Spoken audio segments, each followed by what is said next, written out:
Tour d'honneur. Le n'est pas ouvert. Je vais le mettre en marche. C'est important pour nous. Tour d'honneur. Je voudrais quand même me permettre, au nom de l'ensemble des personnes handicapées du continent, de remercier vivement l'Union internationale des communications et l'ensemble des organisateurs pour cette belle initiative.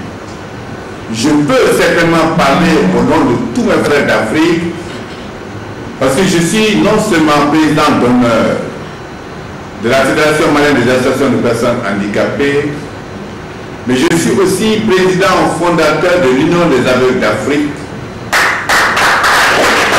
Et en plus, je suis ambassadeur de bonne volonté de l'Institut africain de l'adaptation et de la décennie africaine des personnes handicapées. À ce titre, j'ai parcouru le monde entier, le Brésil, l'Inde, mes amis du Brésil et de l'Inde, et j'ai participé pendant 4 ans à la mise en œuvre de la Convention internationale des droits des personnes handicapées.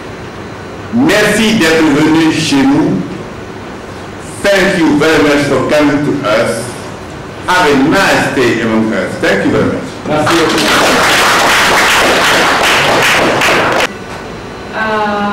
Ce sera, s'il vous plaît, on va le remplir pour avoir vos détails complets. On va la ramener en Suisse. Comme ça, on va rester un peu en contact. S'il vous plaît, si vous pouvez. Hospitable. Very nice. My clothes that I wear. Oh, I am wearing Mali clothes. You can. So that's the story of that. Our son who is doing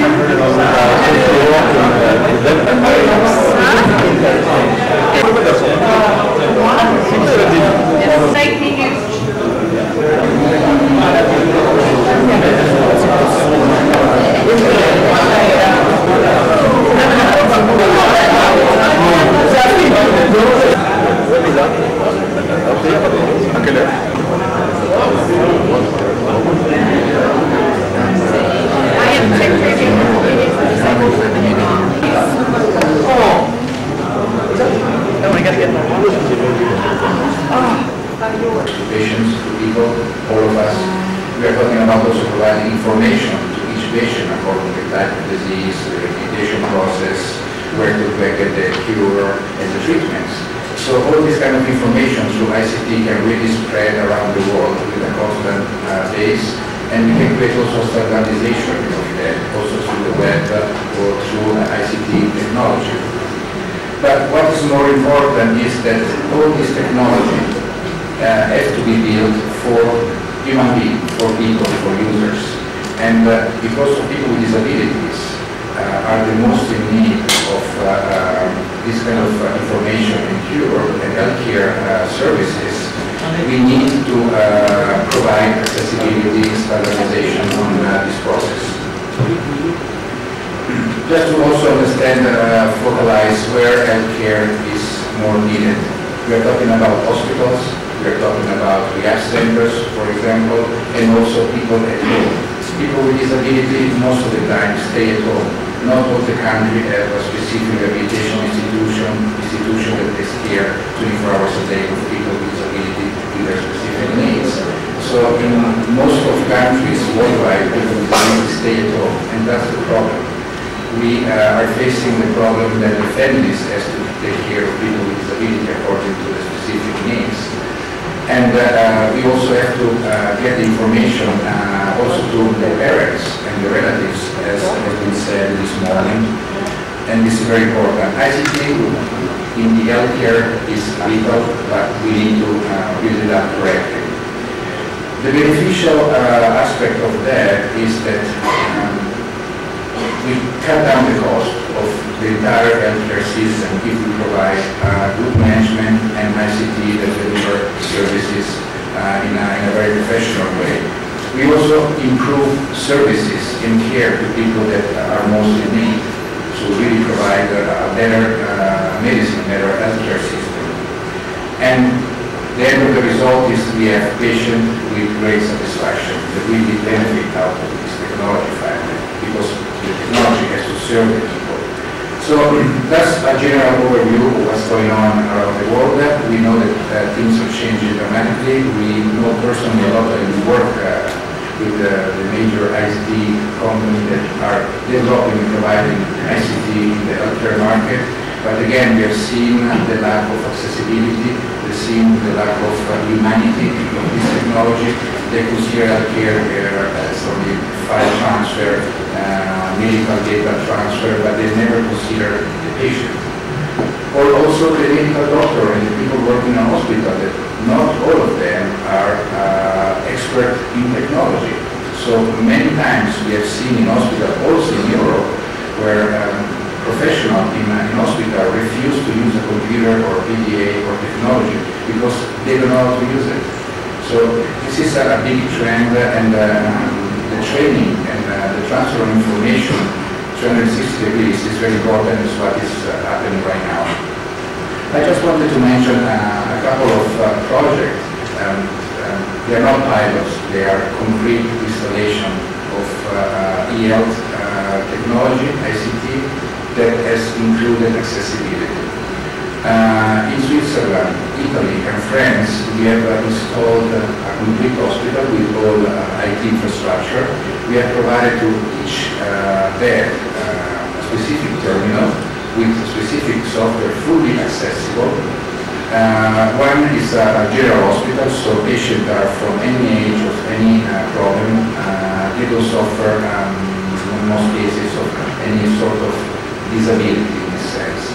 But there's also equipped two rehabilitation centers, one in Italy and one in Switzerland, where the patients are severe disabled people of any sort.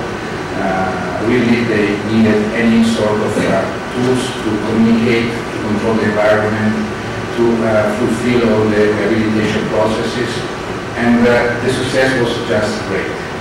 If you consider that these people are from the age of a child until very elderly people, the elderly person we had in the hospital was 95 years old, never used a computer, always refused any sort of technology. With this fully accessible and usable technology, the person could access the information, communicate with the doctor, and expand his vision, and got better also psychologically.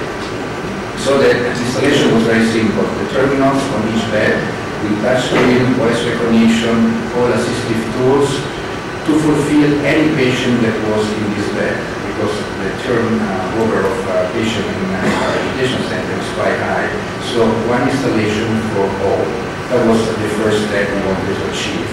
The second one was we have implemented all sorts of technology, not only accessing the web, not only the email application, or a phone call technology, or home automation. The patient bed, if you can imagine, he was able to make a phone call without voice and without any physical movement, just with eye movement or head movement or switch users. And they were able to make phone calls in audio video. They were able to turn on the lights in the room without moving, because or just turn on the TV and change channels by themselves. As you know, if you cannot control a remote control, you cannot even turn on the TV, you cannot change the channels. So ICT accomplished that, and there are all the patients in these centers, they now, by their own, without asking anyone, full independence, they can do everything by themselves. This has brought great beneficial to the patient in there, and but also in all the rehabilitation and medical treatment.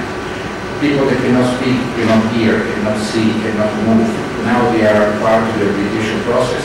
They can speak and communicate with the medical doctor. They can speak to the therapist. They are online informed about when is the next visit of therapy.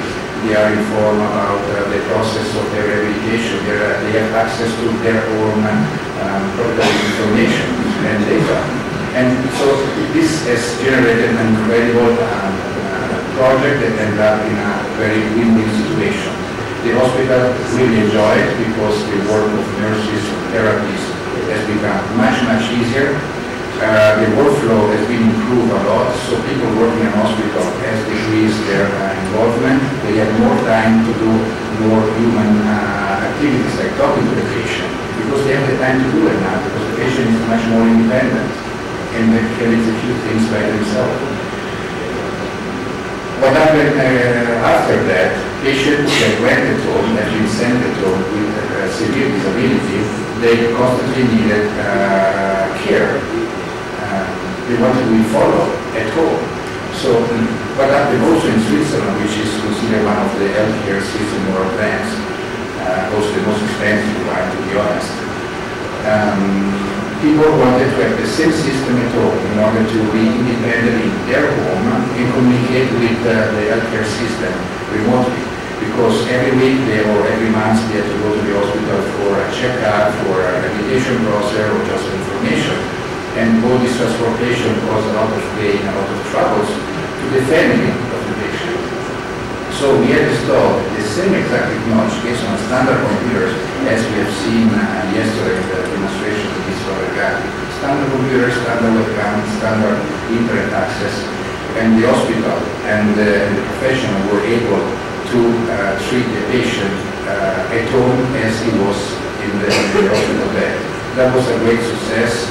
And we have calculated an incredible amount of cost saving, improved again the satisfaction of the patient, and we were able to expand ICT to a global healthcare issue. So it's no more important what the patient is. It's no more important what kind of ability the patient has. ICT with healthcare can provide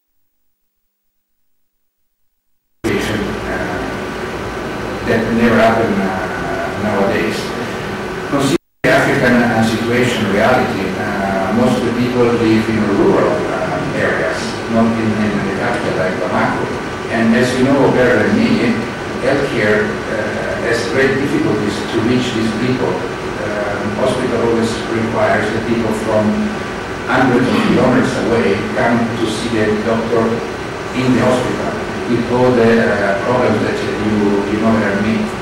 So with ICT we can provide that. We go directly to the location of the village where the people in need is, and we assist them through professionals like doctors staying in their hospitals, providing care to the local village, information, treatments, and organize better all the healthcare infrastructure.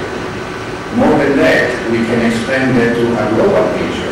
We can have, for example, we can organize, and we are doing actually, professional in each healthcare areas. We can have a neurologist, we can have a cardiologist, a rehabilitation expert.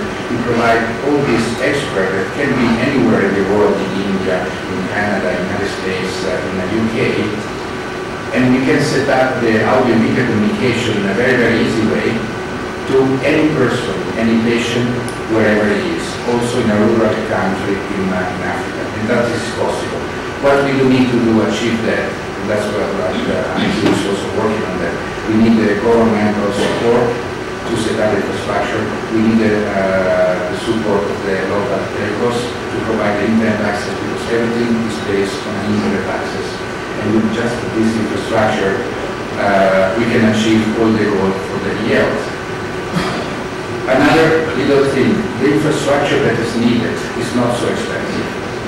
We also have several projects in Switzerland and Europe that can guarantee that this service, the e-health system, is extremely, extremely low cost because of ICT.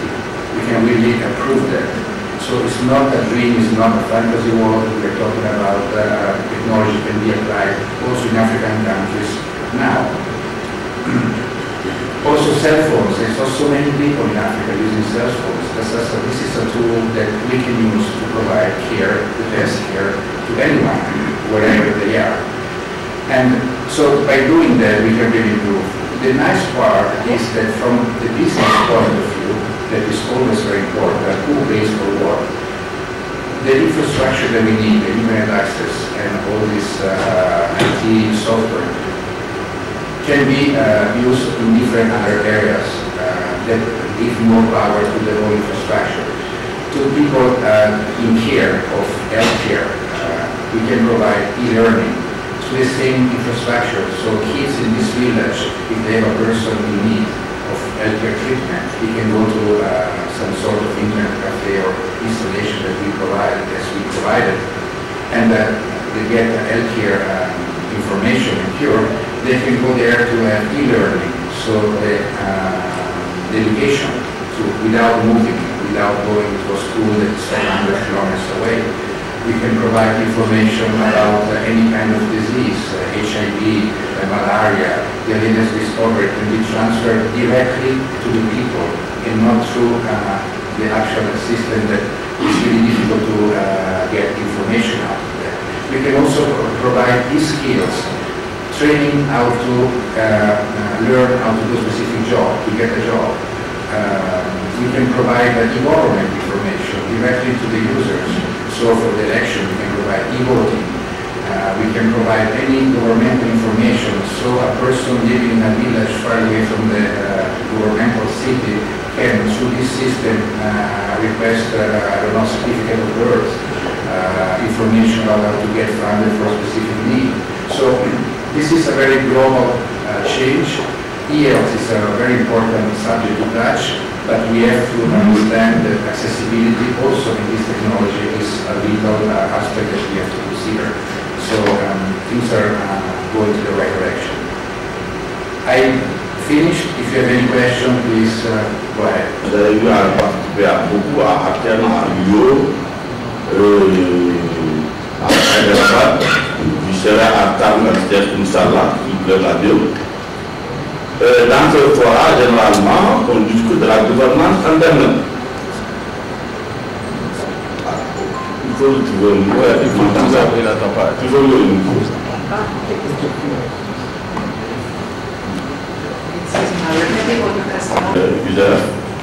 Gouvernance interne à partager, par exemple, à ministre à Genève, problème, parce que c'est géré par un organisme qu'on appelle ICANN.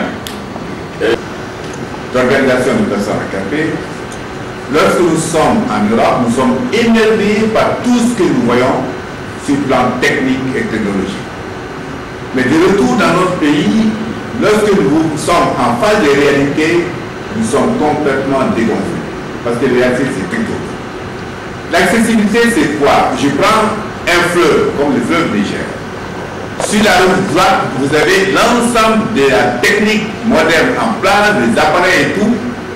Et on dit, ceux qui arriveront sur la rive droite auront accès à ceci et à cela. Nous sommes sur la rive gauche. Alors on ne mesure pas comment nous allons traverser le fleuve de la rive gauche à la rive droite. La chose la plus difficile chez nous, c'est justement quitter la rive gauche pour aller à la rive. Parce que qu'est-ce qui est à la rive gauche? Il y a la personne handicapée qui elle-même n'a pas confiance en elle, compte tenu de sa naissance et d'autres choses.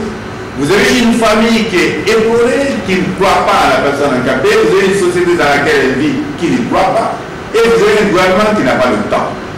Donc nous avons tout ceci. Comment voulez-vous, sans accéder, n'est-ce pas, à la culture, sans être normalisé et socialisé, comment voulez-vous connaître les moyens de traverser le fleuve pour aller de l'autre côté? Alors, si on ne nous aide pas déjà en amont sur la rive gauche, pour que nous puissions avoir les moyens nécessaires de traverser pour arriver à la rive droite, ça va être excessif. Donc, le concept d'accessibilité, il faudrait le prendre en amont et en aval. Il y a des problèmes en amont qu'il faut résoudre, et quand on arrive en aval, il y a d'autres problèmes qu'il faut résoudre. Problème économique, problème financier, mais c'est un peu plus facile. Problème de richesse, c'est un peu plus facile.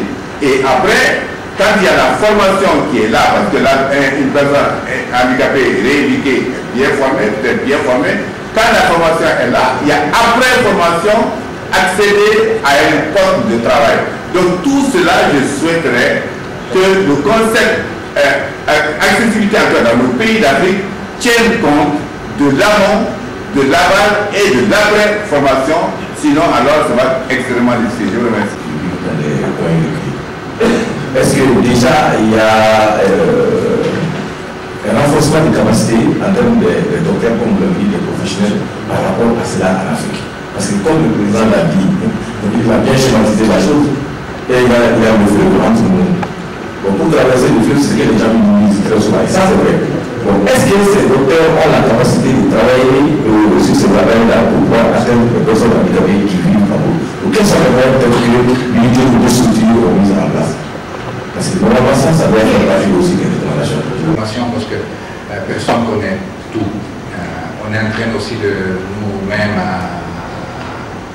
apprendre beaucoup de choses. Alors pour la localisation, ça c'est une chose vitale. La traduction en les langues locales, c'est la priorité numéro 1 de tous les logiciels accessibles. Ça c'est une chose très importante. Surtout dans le logiciel qu'on a montré hier de M. Diamante, le logiciel est déjà traduit en 13 langues au premier jour qu'il est sorti sur le marché. Ça dit beaucoup de choses, parce que ça c'est partie de l'accessibilité. De l'autre côté, vous avez parlé d'une rivière qui fait une division très nette. C'est vrai, il y a aussi dans la rive gauche, il y a des autres rivières qui font des autres divisions. Ça, c'est partout le monde.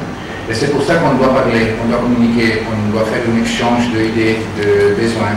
On est ici aussi pour écouter, vous nous écouter, et nous aussi, vous devez faire des questions, vous devez dire ce que vous voulez. Ça, c'est très important, parce que comme ça seulement, on peut vraiment faire quelque chose. À propos de la question sur la santé, c'est très simple. La technologie pour la télémédecine, la télécare pour arriver à la maison directement, ça existe, ça marche très très bien. Il y a un grand potentiel parce que vraiment il donne une aide incroyable à toutes les personnes à la maison, surtout dans les régions rurales. C'est low cost et il est multilangue. Ça veut dire que c'est une priorité numéro 1 d'avoir l'installation chez un village tout dans la langue locale. Et avec ça, on peut apporter après ça l'éducation, les informations que les personnes ont besoin. On peut apporter l'information sur apprendre du travail, les informations gouvernementales, faire du e-voting et tout ça. Mais from school to work. I talked about the statistics earlier. You know, percentages are huge. Almost every person with a disability either has no access to education or has very little access to education, and certainly that results in an immediate impact on his or her ability to compete in the marketplace and get a job. I think because, to me anyways, the very large percentages of people that are excluded from schools, excluded from professional opportunities, to me that indicates that we cannot focus on any single factor. We probably, I think we certainly have a combination of many different factors. We have cultures in our countries. Any culture takes a long time to change. And technology changes much more quickly than culture. And what happens is that people with disabilities, thanks to the technological tools that are available today, they can be as productive and as competitive as people without disabilities. They just have to choose the right technology and the right fields in which they will act, and they need the opportunity to be educated. However, this is a reality that is very new, and cultures are used to realities of the past. The people are not aware that we can be competitive. There's the factor of health issues. A lot of disabilities are caused by the lack of access to health care. There are architectural obstacles we have to face. A lot of cities are not built and under principles of universal design. So if you are an average person, and here I want to emphasize, a lot of us do not like to be called, to be differentiated as people that are not normal. We have disabilities, therefore we are not average, but we are certainly normal.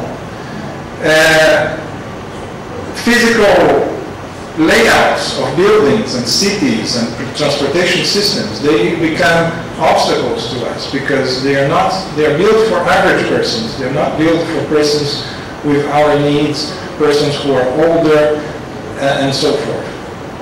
And then there are human resource constraints. Teachers sometimes are not trained in principles of inclusive education, so they are not familiar with what's probably the best ways to communicate with children with certain disabilities. And then finally we have also the difficulty of little or no access to assistive technologies that we need to operate in a competitive way. And employers, a lot of times, they are not familiar with persons with disabilities that can compete in their workplace, because the only people they see with disabilities are in the street begging for assistance. They have not been exposed to people such as yourselves that travel, that study, that work, that do advocacy, and they need to be educated on all that. Now, in other words, if we are ever going to overcome this river of obstacles, which sometimes feels more like an ocean, we need to be able to have a multi-sectoral strategy. For the cultural misunderstandings, for the outdated customs that our societies still have, we need TV programs, radio programs, news programs.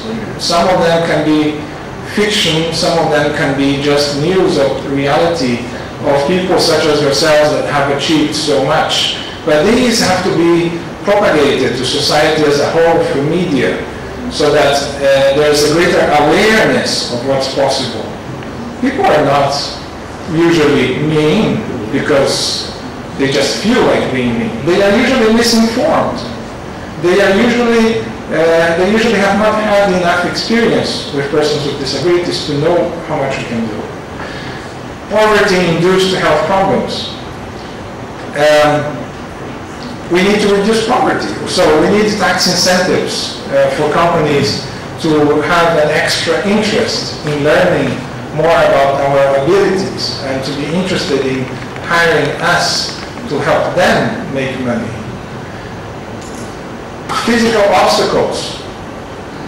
African countries are at a stage in their development that their populations are growing, in many of them, are growing significantly. And you have needs to build, a great need to build new schools, new roads, a lot of new infrastructure. Whenever we consider the needs of persons with disabilities at the design stage, it's inexpensive, very cheap to make these buildings accessible. And once they are accessible, we can go and educate ourselves.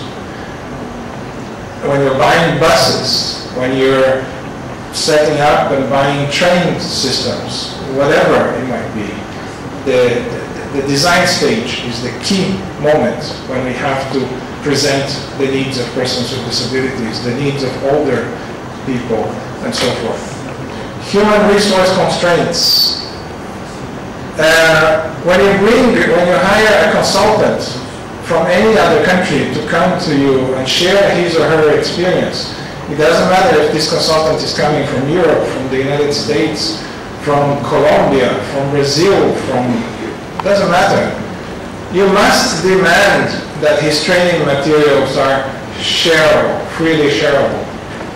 It's not a big advantage to you, the technology that allows us to make copies of software for almost zero costs. The technology that allows us to make copies of books for almost zero costs. If the author of these products, of this media, if they want to get paid for every additional copy, then it's useless to have a technology that makes very inexpensive copies, because you have the need to pay the author. Now, there are authors out there, there are consultants, there are organizations, there are foundations that license their books, their instruction manuals, their software, their training material. They license it in a way that allows and encourages free copying and sharing. So don't waste money with materials that you cannot copy and share. You have bigger needs, and you should be spending your money on things that cannot be copied for zero cost. And then there's accessibility, assistive technologies. The same situation happens here as happens with books and other materials. There are assistive technologies that are free to share and copy and improve and develop and adapt to your local languages. So look for that kind of software. I can help with some of that. Other people here can help. I am quickly running out of time, but the obstacle of hiring, of getting job opportunities, if you have software that you can copy and share, you can take it from a school that teaches persons with disabilities and take it to a company and convince that to give you 3 weeks, 1 month, 2 months of internship experience. This is not just for the students to learn the environment of the workplace, to learn how to get there every day through the transportation system, to learn the way this business world works. This is also for the employer to learn about us, to learn how much productive we can be, to learn how we can inspire other employees in the company. So internship opportunities are very, very, very important. And they are only possible if you can bring your technology with you, because you are not going to be hired if the employer has to spend thousands of dollars to adapt the workplace. So we need to share solutions of hardware and software that are inexpensive and easy to implement. So, just to finalize, there are obstacles that are enormous. For example, the cultural traditions and customs. There are options that are easier, at least easier, not easy, but easier to solve, like the technical side of things, because there are free and open source options out there. The important thing for you, I think, is not just to look at your decisions, the technologies you choose, from the perspective of which one is free and which one costs something, but which one you can control and which ones are controlled by others. You need to have a technology that belongs to you, that nobody can suddenly decide, well, I gave this for free to you last year, but this year I'm going to start charging you $500. No. If it's not free and open source software, you need to, in other words, it has to be, whenever possible, free and open source software so that you don't depend on the charity of others. We have to rely on our resources, on our creativity, and on the experiences of people that have faced our problems, the ones that have crossed that river in the countries that are near us, in countries that have little resources. And then, of course, we will be inspired by Europeans and Americans, and it's wonderful. And there will be things that we can copy from them, but make sure you find the solutions that you can share with your friend or with the people that are in small villages. And those solutions exist. We just need to make sure we share them, because the problem with low-cost solutions is that the organizations and institutions and foundations that make these solutions don't have money for marketing and propaganda and so forth. So we depend on the most important and the oldest network of all, which is the network that joins us, the human-to-human relationships, friendships, that connect us. That's how we can best leverage the knowledge we have. Thank you. To own is a simple AM/FM radio. It's the cheapest communications device, and that can be obtained for $50 each. It's really quite inexpensive. What we did in India was we made a very small transmitter which is suitable for villages, which also only cost a few dollars, using the kind of hardware that is available also in small towns wherever radios and televisions can be repaired. So there is an infrastructure for repairing all of these things, so we can rely on that, and this is a completely low cost. It can also be connected very well with the internet, as people have done. So at a community radio station, people can ask questions of the community radio station. Somebody there who is literate and has an internet connection finds the answer, and then the answer is broadcast on the community radio, and everybody gets to listen. So that is called sort of community web browsing. And it works.